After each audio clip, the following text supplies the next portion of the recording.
au monde à voir ces tapis dérouler ensemble. Ils ont été tissés il y a 350 ans. Personne, ni Louis XIV, ni Colbert, personne n'a jamais vu ces tapis dérouler ensemble. C'était cette grande vision, il y a 350 ans, de Louis XIV, de Colbert et du premier peintre du roi de Louis XIV, Charles le Grand, de créer le plus grand tapis du monde. En tout, il y avait 92 tapis individuels qui sont chacun différents. Ils suivent toute une formule similaire dans leur vocabulaire, mais en fait, ils sont tous différents. Et vous verrez, ce sera vraiment l'idée d'évoquer la richesse et l'ampleur du royaume de France sous le règne de Louis XIV. Donc une iconographie très très très modeste, si vous voulez. Et c'est vraiment un portrait du roi que vous verrez avec des allégories qui célèbrent le règne de Louis XIV.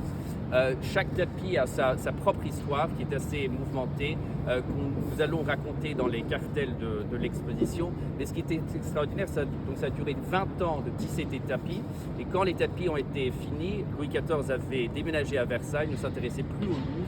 Les tapis avaient été créés pour la Grande Galerie du Louvre, le plus grand espace à Paris, qui était une galerie qui d'ailleurs existe encore aujourd'hui, le lien entre le Louvre et le Palais des Tuileries, où il y avait la salle du trône de Louis XIV. Donc en fait, l'idée c'était que les ambassadeurs à la cour de France allaient traverser cette galerie qui fait 440 mètres de long, donc ça fait presque un demi-kilomètre, et de passer à travers ce poème, si vous voulez, cet éloge au roi de France, avec les tapis et le mobilier d'argent. Et donc quand vous arriviez à la salle du trône, vous saviez absolument que vous étiez en la présence du roi le plus puissant au monde.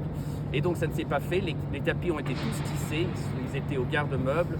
Louis XV et Louis XVI les ont utilisés ici et là dans la Grande Galerie de Versailles et dans leur salon, mais jamais déroulés en leur intégralité.